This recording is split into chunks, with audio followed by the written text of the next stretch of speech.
valor objetivamente medible y evaluable como indicador de procesos biológicos normales o de procesos patogénicos o de respuestas farmacológicas a una intervención terapéutica.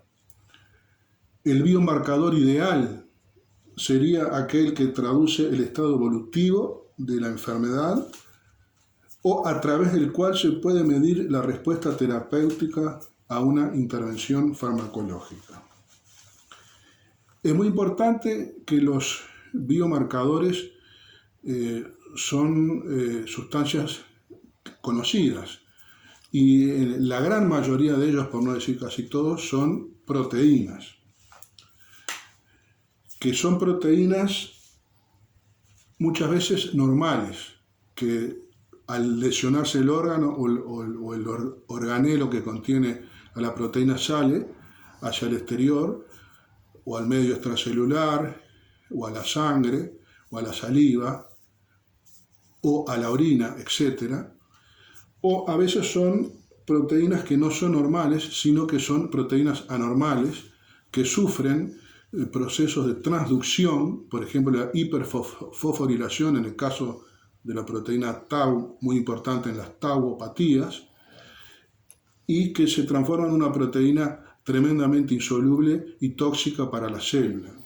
Pero, discúlpame, es decir que los polipéptidos o proteínas tau están normalmente presentes en el interior de los axones de las motoneuronas, ¿verdad? Y que generalmente cuando sufren cuando están en el proceso de la enfermedad, lo que sufren es un cambio post-transduccional, o sea, sufren la hiperfosforilación, el agregado de radicales, y son excretadas hacia afuera de la célula, donde no es su lugar habitual de funcionamiento, porque forman parte de la estructura funcional de las neuronas. A ver si estoy en lo correcto. Exactamente es eso, sí. La proteína tau es una proteína, por ejemplo, que es fundamental para mantener la estabilidad de los microtúbulos en el axón de las neuronas cerebrales, y de tal manera que se produce que se mantiene estable el citoesqueleto y se mantiene el transporte axonal desde el cuerpo hacia la periferia, pero también desde la sinapsis hacia el cuerpo de la neurona. Es una proteína normal que se transforma en proteína normal por un proceso de hiperfosforilación transduccional. Hay otros procesos de post-transduccionales que también alteran la funcionalidad de las proteínas, como la glicosilación, la metilación, acetilación, etcétera, etcétera, etcétera. A veces también los biomarcadores lo que ocurre es que se cambia la estructura secundaria o la estructura terciaria de la proteína y se produce entonces una alteración de la función biológica. Eso para tener la idea de que la mayor parte son proteínas. Y fíjense que es refiriéndonos fundamentalmente al sistema nervioso central, que es a lo que nosotros nos preocupa, nos interesa y nos ocupa, recordamos cuál es el origen de estas proteínas que pueden aparecer o en el espacio extracelular, o en la sangre, o en el líquido cefalorraquídeo de los pacientes. Fíjense que hay proteínas. ¿De dónde se originan las proteínas? Se originan, por ejemplo, de las neuronas, y ahí, porque no hay prácticamente marcadores biológicos específicos por ahora, pero estas son todas proteínas que derivan del sistema nervioso central y que estudiadas en el contexto clínico del enfermo, evidentemente que van a ser de un gran valor para el diagnóstico precoz. Ahí justamente tocaste un punto relevante, que es el contexto clínico.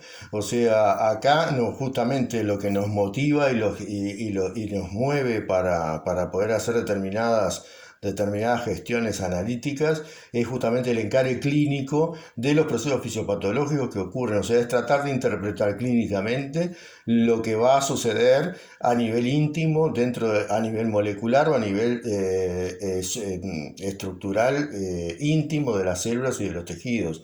O sea, porque todos estos marcadores que tú mencionas son moléculas que tienen una función, un lugar de acción y forman una estructura específica, que se ve, no su presencia, sino que su estructura se ve alterada por efectos de la enfermedad. hay un problema de armonización de las funciones y de las ubicaciones en ese lugar. Es así, ¿verdad? Exactamente. Por lo tanto, la importancia del ECARE clínico es fundamental y es lo que nos marca la diferencia. Siempre es fundamental el encare clínico y colocar lo que uno encuentra estudiando los biomarcadores dentro del contexto clínico del paciente, y para ello el médico de cabecera que está estudiando el paciente es fundamental para interpretar los resultados. Exacto. Ahora, lo interesante de estos biomarcadores que son precoces, que pueden aparecer mucho, incluso antes que aparezcan los síntomas en las enfermedades. Ahora, y según tu experiencia, ¿qué tan cierto es o cuán sólido es el argumento de que hay algunos marcadores como por ejemplo los beta-amiloides o incluso los mismos tau que pueden detectarse, incluso se habla hasta de varios años antes de la aparición de los primeros síntomas en el Alzheimer? En tu experiencia, ¿tú podés ratificar eso? ¿Es factible? ¿Es una cosa o es un mito el que se pueda detectar tan precozmente? De ninguna manera. Yo creo que es una realidad y que va a estar bien expuesta en esta época. Nosotros hemos estudiado biomarcadores en pacientes, por ejemplo, con deterioro clínico leve o mild, deterioro cognitivo leve, y en esos casos en el líquido cefalorraquídeo de los pacientes aparecen aumento de los biomarcadores correspondientes, es decir, antes de que el paciente, por ejemplo, pase de una etapa de trastornos de la memoria con deterioro cognitivo mínimo a que establezca realmente una demencia, hasta que se pueda hacer el diagnóstico de demencia. En esos casos es muy importante los biomarcadores porque se anteponen, incluso mucho tiempo antes, como tú bien decías. Está definido, por ejemplo, que para la enfermedad de Alzheimer, que es la más frecuente lejos de las demencias, muchos de estos biomarcadores empiezan a aparecer hasta 20 años antes. Por ejemplo, el descenso del beta-amiloide en el líquido cefalorraquídeo, nosotros lo hemos comprobado mucho antes de que el paciente pasara del deterioro cognitivo leve, en donde puede hacer sus actividades de vida diaria prácticamente normal, a pesar de los trastornos cognitivos leves, a el estado demencial. Lo mismo pasa con el tau, componente tau, y lo más importante todavía es la proteína tau hiperfosforilada, que es un marcador también muy importante y que aparece precozmente, aunque el fenómeno bioquímico inicial parecería que es el depósito del beta-amiloide en la corteza cerebral, sobre todo en la corteza entorrinal y en el hipocampo. Ahora, los marcadores biológicos que se caracterizan sobre todo por ser precoces, en realidad para hablar de un biomarcador tenemos que considerar si cumplen o no cumplen las funciones para las cuales nosotros pensamos que son de gran valor. Por ejemplo, predictivos de una enfermedad o de transformación en una enfermedad. Por supuesto, tienen que tener una capacidad diagnóstica. Sería muy importante también que pudieran ser marcadores de actividad, como son muchos de ellos, y también monitorizar al enfermo como respuesta al tratamiento. Y dentro de los marcadores, nosotros nos preocupamos sobre todo de los marcadores biológicos, pero biológicos desde el punto de vista bioquímicos, porque también hay marcadores biológicos estructurales, como es el PET-tau, el PET de amiloide, la resonancia magnética funcional, es decir, pero nosotros nos ocupamos de los... Aclaremos que estamos hablando en este caso de técnicas imagenológicas funcionales, como cuando te referís a PET, te estás refiriendo a tomografía por emisión de positrones.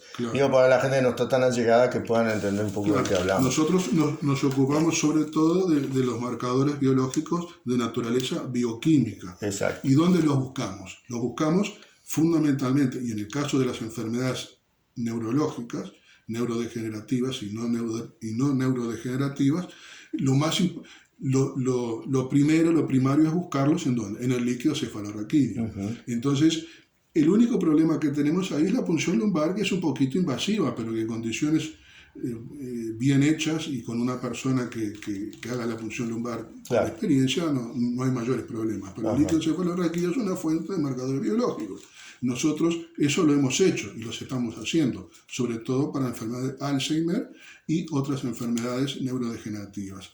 Pero el ideal ahora, de acuerdo a modernos métodos de laboratorio y de pesquisa, es buscarlos también en otros fluidos como por ejemplo la sangre o plasma, que eso sí que es un elemento muy nuevo y en el cual estamos trabajando, para lo cual se requieren algún tipo de técnica más sofisticada, porque en la sangre estos biomarcadores de enfermedades del sistema nervioso central o por ejemplo traumas del sistema nervioso central están en concentraciones muy bajas, entre 50 y 100 veces más bajas que lo que ocurre en el líquido cefalorraquídeo. Bueno, justamente hablando de eso, de la disminución que es logarítmica con respecto a lo que aparece en el líquido cefalorraquídeo, aparece en 1 o 2 órdenes de magnitud menos en el plasma y en la sangre, se requiere por lo tanto un nivel de sensibilidad exponencialmente superior.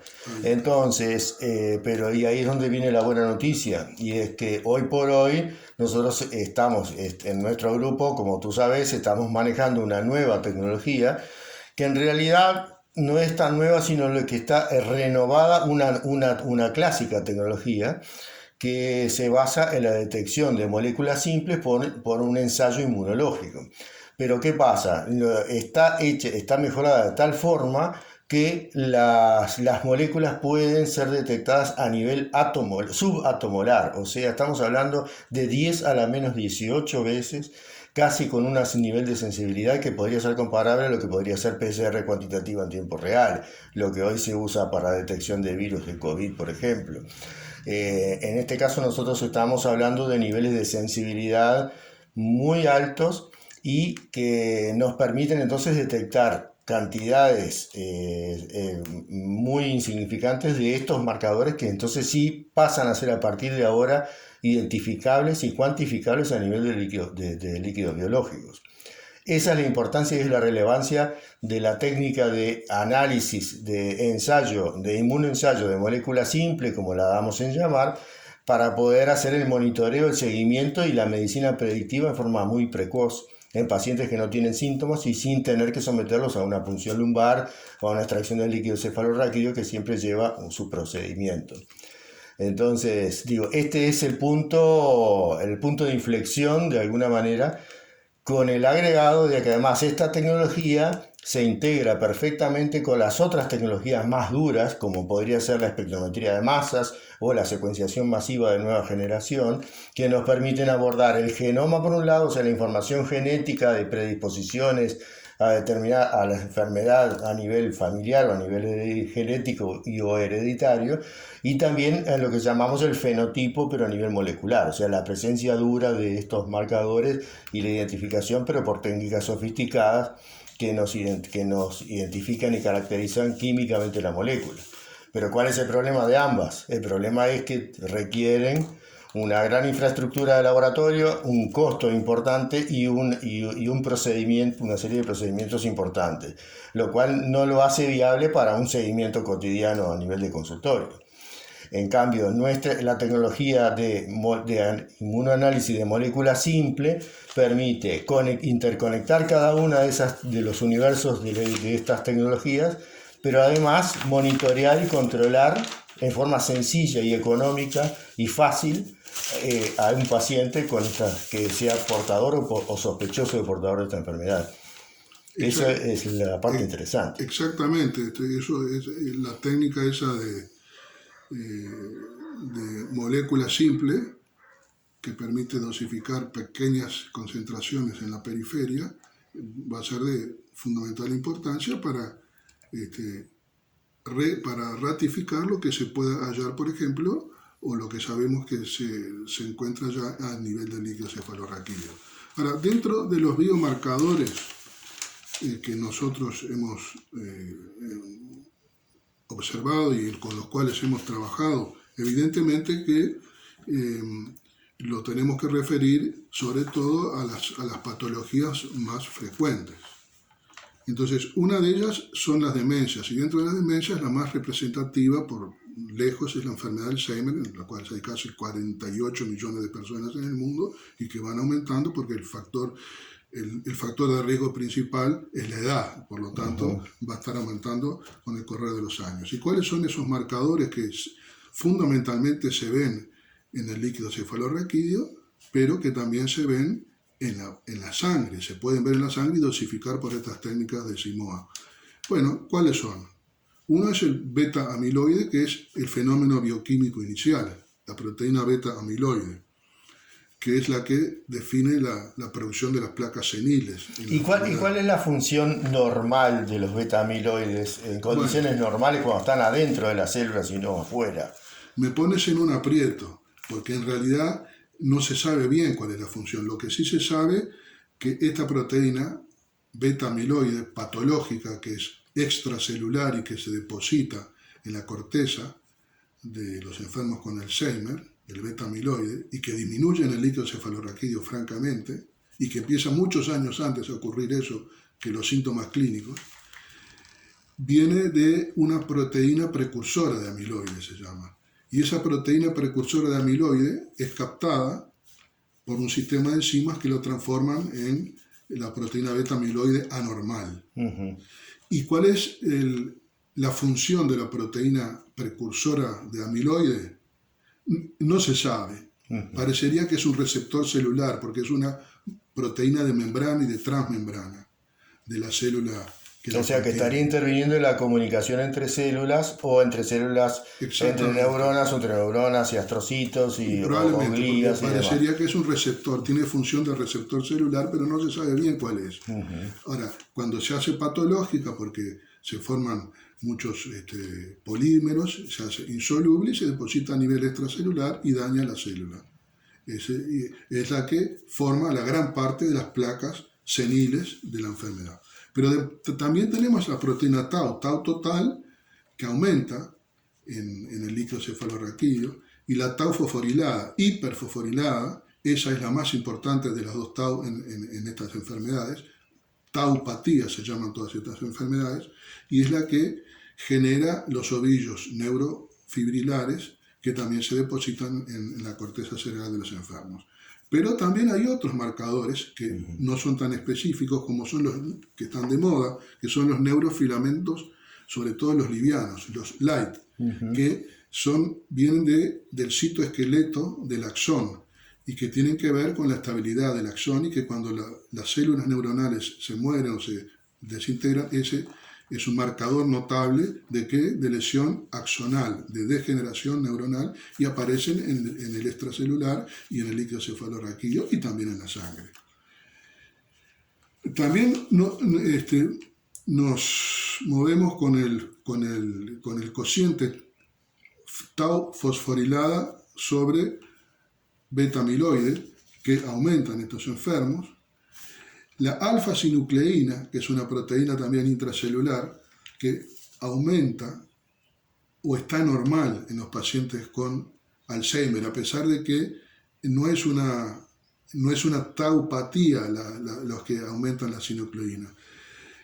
Después tenemos dos moléculas que son de gran actualidad, la neurosina, que disminuye, que es una serinproteasa, que por ejemplo aumenta en la enfermedad por demencia vascular y sirve para diferenciar Alzheimer de demencia vascular. O sea que tenemos la posibilidad de hacer un diagnóstico diferencial dentro del Alzheimer a través de estos biomarcadores. Esto también es importante. Todavía más importante es esto, la neurogranina, que es una proteína que marca la destrucción de la sinapsis o de la disfunción sináptica, que aumenta en la enfermedad de Alzheimer.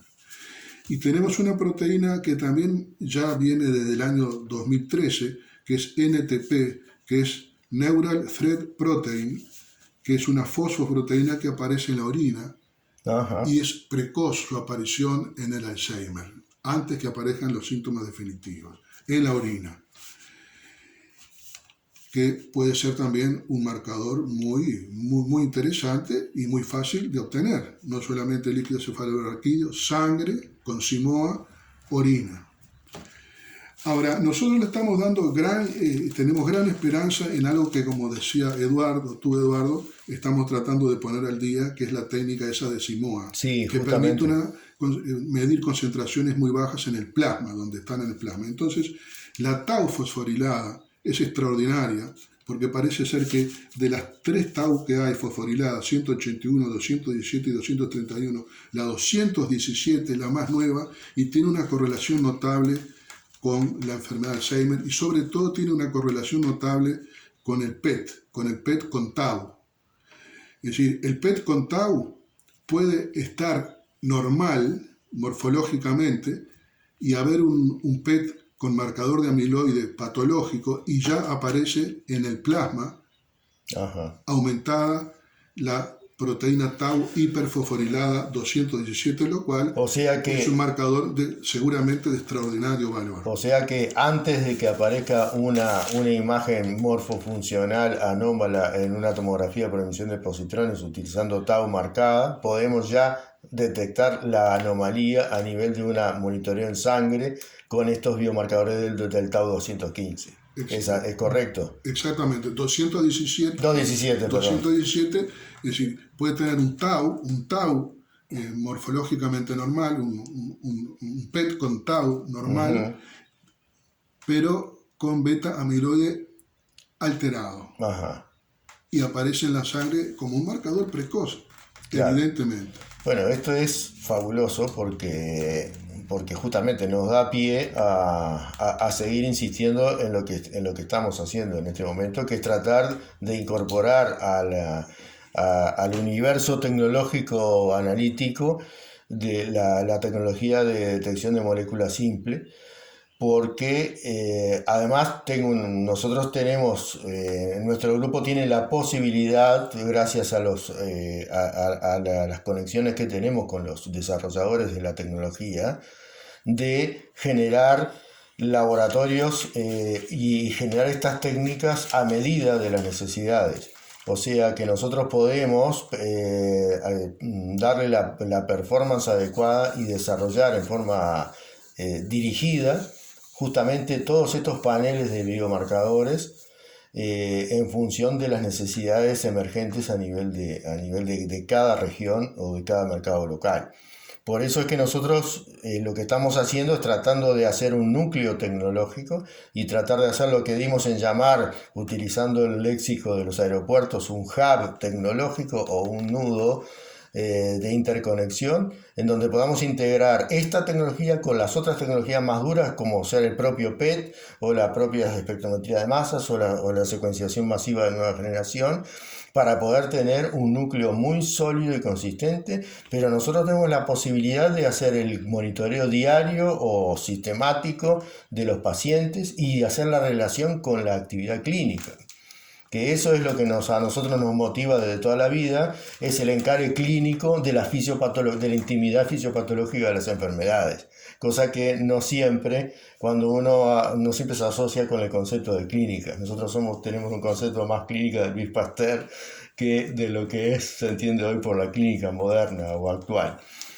Sí, totalmente de acuerdo. Acá hay que hacer especial énfasis, hincapié, en que estos son formas de seguir la evolución de una enfermedad de manera no invasiva, por ejemplo. Claro. Es decir, monitorizar la enfermedad, pero además la respuesta al eventual tratamiento que se esté haciendo Claro, y sobre todo diagnóstico precoz. y además entender qué es lo que está pasando y qué es lo que está generando Claro, determinado síndrome o determinado síntoma para poder también entender cómo podemos interactuar terapéuticamente con eso. claro, eso es la aplicación. Es una oportunidad enorme que se está abriendo, un camino enorme que se está abriendo, que es justamente que lleva a la aplicación de la ciencia a el diagnóstico, seguimiento y tratamiento de las enfermedades de manera permanente, no invasiva y razonable. Por ejemplo, también estos métodos, estudiando estos biomarcadores, tenemos algunas características de las demencias vasculares, o Ajá. sea, aquellas demencias que son encefalopatías multiinfarto, que la pueden diferenciar, Ajá. ayudar a diferenciarla dentro del contexto clínico del Alzheimer. Por ejemplo, en la demencia vascular hay una proteína muy importante que es un marcador, tanto en el líquido cefalorraquídeo como en la sangre, que es la proteína adherida al retinol, que está aumentada. Ajá. Una proteína que se llama neurosina, que ya habíamos señalado anteriormente, que en el Alzheimer está bajo, en esta enfermedad vascular, demencia vascular, está elevada. Y las famosas metaloproteinasas de la matriz están aumentadas en la enfermedad por demencia vascular, O sea y que está disminuida en la enfermedad de Alzheimer, o sea que sirven sí, para... de alguna manera son enfermedades que están indirectamente vinculadas con un proceso íntimo inflamatorio, porque, o de reacción a hipoxia, y ahí interviene el mecanismo de transporte de determinados minerales. Seguramente. O sea que, bueno, ahí tenemos todo un perfil fisiopatológico específico que también podemos seguir y podemos comprender mejor. Hay otro caso, por ejemplo, que es muy interesante, que yo, trabajando a veces viendo enfermos y tratando enfermos politraumatizados, sobre todo traumatizados de cráneo en el Banco de Seguros, por ejemplo, que el traumatismo produce lesión en el astrocito, produce lesión en el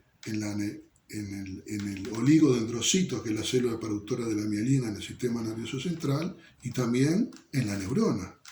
Y van apareciendo incluso a veces de manera secuencial. Entonces, exactamente, sí. Es interesante porque en esos enfermos se puede evitar hacer la punción lumbar, están politraumatizados. Claro. En la sangre aparecen estos marcadores, por ejemplo, los marcadores de macrófago, microglía y astrocito, que son la proteína S100B, la CPK-BB, la quitinasa y también la proteína ácida gliofibrilar, traducen la lesión astrocitaria. Después viene la lesión en el traumatismo, viene la lesión oligodendrocítica, que se traduce por aumento de MOG, que está de moda, sí, en ciertas enfermedades, tal vez también no traumáticas, la proteína básica de mielina y la proteína lipoproteína, que son todos del oligodendrocito. Aparecen también en la sangre en estos enfermos. Y cuanto más concentradas están, es peor el pronóstico. Claro. Y también, finalmente, la que se lesiona es la neurona. ¿Y quién aparece? Que se pueden dosificar en la sangre. Los neurofilamentos light, como yo decía, que no son específicos de enfermedades. Pero sí marcan el momento en que la neurona finalmente fue afectada. Claro, exactamente. Eso me recuerda a antiguos trabajos de los que yo estaba inmerso hace muchos años, donde hacíamos una cronología fisiopatológica de los deterioros del sistema nervioso central ante determinadas enfermedades virales. Y veíamos, y nos permitía variar el pronóstico, porque la clínica era la misma si estaba afectado el astrocito protoplasmático o si estaba afectado una motoneurona. Pero en el caso de estar afectado el astrocito, tenía posibilidad de ser reversible. En cambio, si estaba afectada la motoneurona, ya era irreversible. Esto me trae mucha nostalgia ahora que estamos en el mes de la nostalgia. ¿Cuánto hace de eso? Y estamos hablando de los 90. Bueno, fíjate tú que ahora se está viendo que hay algo de eso en los traumatismos de cráneo graves. Sí. Que primero se lesiona el astrocito, me emociona. Después se lesiona el oligodendrocito y finalmente la neurona, porque empiezan a aparecer los neurofilamentos light en el plasma, sí, la enolasa neuronal específica, la hidroxilasa carbóxica terminal de ubiquitina y los productos de degradación de la espectrina. Son todas proteínas que se pueden medir en la sangre y no necesariamente en el líquido cefalorraquídeo en los pacientes politraumatizados, y el pronóstico depende de su concentración. Exactamente. También le podemos agregar como biomarcadores algo que está muy de moda hoy día, que son las encefalopatías llamadas autoinmunes, que en general son producidas por anticuerpos que se llaman anticuerpos onconeuronales, que hay dos grandes tipos de anticuerpos onconeuronales. Los que realmente están en relación con síndromes paraneoplásicos porque hay un cáncer por debajo, o sea, tienen asociación robusta con cáncer, y algunos que son de superficie o de membrana, anticuerpos contra elementos de superficie de membrana, no son intracelulares como los anteriores, que están en relación más con verdaderas enfermedades autoinmunes. También están descritas últimamente y también abordadas por esta tecnología las enfermedades autoinmunes del sistema nervioso central, pero como secundarios o corolarios de la infección post-COVID, en cuadros de hiperinflamación a nivel del sistema respiratorio, pero también de cuadros de inflamaciones secundarias de tipo autoinmune el sistema nervioso central, relacionado, vinculado con eventuales síndromes psiquiátricos de depresión y una cantidad de cosas que también podrían eventualmente dar determinados biomarcadores que podríamos estar manejando con la misma tecnología, simplemente ajustando los anticuerpos monoclonales específicos que en los sistemas de personalización de los laboratorios nosotros tenemos la posibilidad de seleccionar y de colocar dentro de el flujo de trabajo.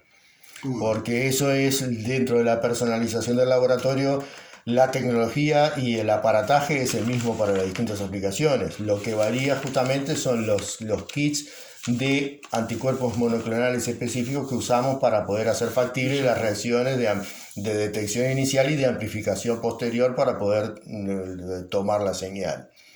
Que eso es lo que estamos en condiciones de hacer y de dar soporte y de integrar con las otras tecnologías.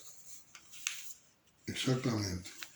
Hay otras también demencias que son mucho menos frecuentes que las que hemos comentado, que también los biomarcadores nos ayudan en su diagnóstico y en su caracterización. Por ejemplo, la demencia frontotemporal, pero es mucho menos frecuente. Pero allí, por ejemplo, los marcadores, la beta amiloide es normal, a diferencia de lo que ocurre con la enfermedad de Alzheimer, que baja notablemente. La tau total parecería que está aumentada, los neurofilamentos light, como son inespecíficos, aumentan, pero la tau fosforilada baja. O sea que nos puede ayudar en el contexto clínico.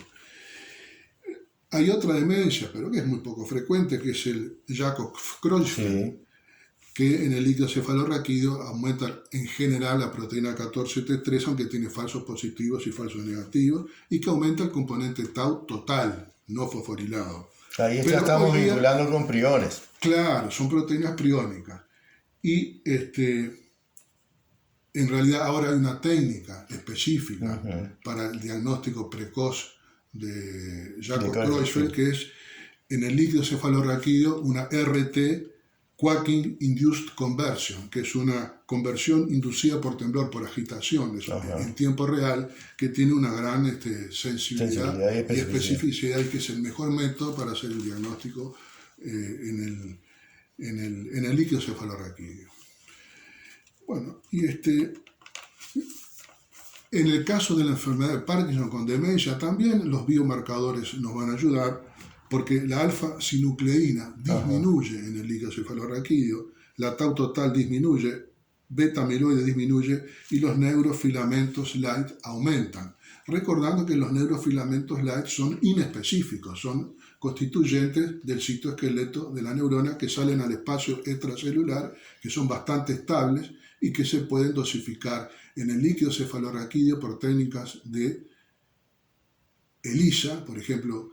Hay una técnica muy buena que es Human es una técnica de Suecia, Human Diagnostics, que utiliza anticuerpos monoclonales muy específicos para el neurofilamento light y no para el pesado y para el mediano.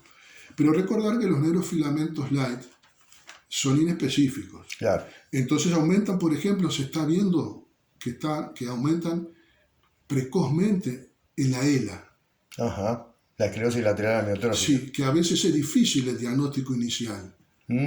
Yo tengo en este momento una enferma que no se sabe si tiene o no tiene ELA, y la han visto las personas más preparadas del Uruguay, incluso del exterior. Bueno, ahí es donde pesa el valor clínico y la experiencia clínica como semiólogo que tú tenés, ¿no? y que es indudable. Los neurofilamentos light son fundamentales en una enfermedad que es la esclerosis múltiple. Es lo que te iba a preguntar, ¿qué pasa con la esclerosis? Pero también aumentan en el Parkinson y aumentan en el trauma cerebral, también, como dijimos nosotros. Siempre bajo la base de que estamos en un proceso inflamatorio.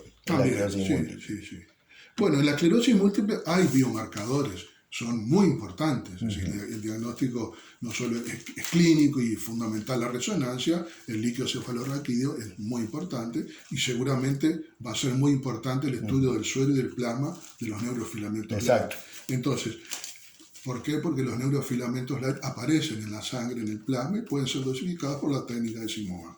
Y que indican actividad de la enfermedad, a pesar de que la enfermedad esté quieta, quiescente, y indican sobre todo lesión axonal, degeneración axonal. Ajá. Y hay que hacerlo siempre, habría que hacerlo siempre, desde el primer día que se hace una punción lumbar, ya dosificar. Bueno, eso ya es una ventaja sustantiva con respecto Claro. a las tecnologías de espectrometría de masas o de genómica por los costos, porque Simoa es una técnica accesible, económica y fácil de usar y aplicable a nivel de consultorio. Claro. Entonces, eso es una cosa fundamental. Pero además, la información que se obtiene con esta técnica es perfectamente compatible e integrable con la que se genera después con las otras técnicas que están en el principio y en el final del camino.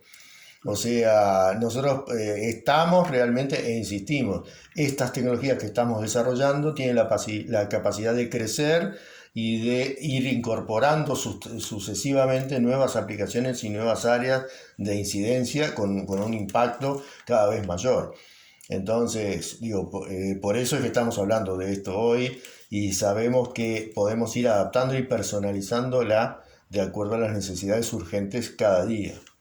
Claro, por ejemplo, en el caso de los neurofilamentos LIGHT y la esclerosis múltiple, hoy día los líderes de opinión sugieren y tratan de que un paciente, por ejemplo, que está marchando, parece quiescente, que la enfermedad está quiescente, que no está progresando, hay que hacerle igual de vez en cuando en la sangre de los neurofilamentos, porque puede estar aumentando los neurofilamentos, lo que está traduciendo que hay una degeneración axonal en curso. Y eso no es visible de otra manera. No es visible ni con la resonancia ni con la clínica. Y entonces hay que hacer algo más, o cambiar de medicación, o buscar otro tipo de aspecto terapéutico. Y a la vez para hacer ensayos de tipo farmacoclínico, o sea, para hacer estudios de biodisponibilidad o de bioequivalencia de biofármacos, que también están desarrollándose cada vez más. Sin duda. En donde también los estudios de microdisponibilidad son muy escasos. Y esto nos permite también generar una herramienta analítica fundamental para poder dirigir después las plataformas de monitoreo y de dosificación, de microdosificación, las etapas 1 y 2 de los ensayos farmacológicos. Muy importante para los ensayos farmacológicos y ver cuál es la respuesta terapéutica que también a esos fármacos. Es una rama más de las que tenemos de nuestro grupo, afortunadamente, de lo que es el área farmacocinética y farmacología clínica. Exactamente. Y bueno, en la esclerosis múltiple los biomarcadores son muy importantes también, biológicos y sobre todo a nivel del líquido cefalorraquídeo y de la sangre. La distribución a nivel del líquido cefalorraquídeo, la distribución oligoclonal de IgG, la distribución oligoclonal de IgM, que es un marcador predictivo porque marca una enfermedad mucho más agresiva, el índice, las cadenas livianas libres, kappa, que son un marcador muy importante ahora, el índice kappa, marcador de actividad de la enfermedad, los neurofilamentos LIGHT, como dijimos, de lesión axonal, en el líquido cefalorraquídeo, pero también en el plasma, con las técnicas de dosificación nuevas de Simoa. Ahora, un comentario que a veces nosotros nos entusiasmamos mutuamente y de repente damos por obvio, y por darlo por obvio no lo mencionamos. Y es que todo esto que tú estás exponiendo brillantemente y que motiva una cantidad de cosas y de ganas de hacer, también hay que tener claro de que no siempre es conocido a nivel de los clínicos o a nivel de otros técnicos o de otros profesionales. Entonces de repente puedes darse la situación de que estemos hablando de cosas, de factibilidades que después no llegan a tal porque no son correctamente difundidas o no se conocen de manera adecuada. Entonces es bueno también hacer énfasis en que nuestro concepto de sinergias y de núcleos tecnológicos aprovechando potencialidades de los distintos actores que forman parte de este ecosistema que dimos en llamar el Grupo Cuenca, nosotros estamos pensando también en la posibilidad de la capacitación de recursos humanos y la formación de recursos humanos y de nuevos investigadores que vayan profundizando en estos temas. Porque desde nosotros hacemos las cosas desde un encare clínico, convocamos a los investigadores que trabajan a nivel de mesada en los laboratorios para poder desarrollar estas tecnologías y hemos tenido éxito porque seguimos estando presentes al pasar de los años, pero también es cierto de que podemos y tenemos un potencial enorme de conocimiento y de experiencia como para poder, haciendo las sinergias adecuadas con las instituciones de desarrollo, para poder tener un centro o un hub tecnológico donde se puedan capacitar recursos humanos y nuevos servicios y que se irradien a la región, como de hecho ya lo estamos haciendo. Yo creo que eso que tú acabas de comentar es de fundamental importancia, porque muchas de estos comentarios que nosotros estamos haciendo tal vez no lleguen a los técnicos que ven a los enfermos o que tratan a los enfermos, porque son cosas muy nuevas. Entonces yo creo que es fundamental tratar de divulgar esto, sí, para que ellos vean que se pueden hacer cosas con criterios más que preventivos, con criterios de diagnósticos precoces y predictivos. Claro. Y además no tanto cosas nuevas, sino que a veces existen divorcios entre lo que es lo que son los mundos de laboratorio o los mundos analíticos y lo que son los mundos clínicos. A veces es como que están parados de espaldas mirando para lugares opuestos. Entonces nosotros lo que intentamos hacer, de alguna manera nos hemos puesto en intersección de esos dos caminos y eso nos puso también a nosotros en el mismo camino porque tenemos esa misma óptica, pero nuestro grupo tiende a estar en la intersección de dos mundos y ser un nexo y establecer puentes, porque muchas veces hay cosas que son conocidas desde hace mucho tiempo atrás, pero que no son correctamente explotadas porque hay divorcios funcionales entre los distintos sectores y un sector no. Entonces la idea justamente es ahora, la palabra clave acá es integración y la otra palabra clave es sinergia. O sea, acá todos tenemos para aportar y para recibir y para aprender y enseñar. Esto es una horizontalidad que queremos plantear y por eso que estamos hablando de este tema en particular.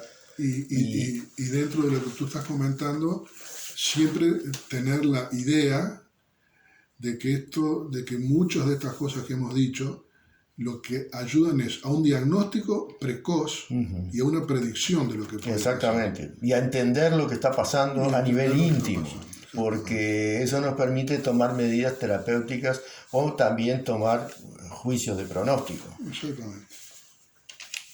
Bueno, creo que la idea es, o sea, por eso, con este mismo sentido estamos haciendo este video totalmente casero, así que pedimos disculpas por los errores técnicos de imagen, que posiblemente vaya a millones, pero bueno, la idea es, con esa misma displicencia, es estar totalmente abiertos e invitar a todos aquellos interesados a que formen parte de nuestro grupo. Y ya les digo, nuestro Grupo Cuenca no es una empresa, no es una institución, es simplemente una entelequia donde se reúnen mentes, personas, instituciones, proveedores de tecnología, receptores de tecnología y todos interactuamos en forma horizontal para generar un ámbito, un ecosistema donde cada uno en su punto de trabajo y desde su lugar de acción pueda generar estos beneficios para todos y en todas las áreas. Hoy, en estos días, se está tocando las enfermedades neurodegenerativas y están tocando también, a nosotros nos toca también de alguna manera, nos toca de cerca porque siempre estuvimos en el área de la neuroquímica, pero y entendemos que esta es la base y que es ampliable a cualquier ámbito, desde el punto de vista de lo infecto contagioso, de lo degenerativo, las enfermedades priónicas, hasta el ambiente. Todo es... en la próxima entrega tengamos más novedades y bueno, y que tengamos mucho más gente que forme parte y que tenga cosas para aportar. Gracias por todo y Gracias. hasta la próxima.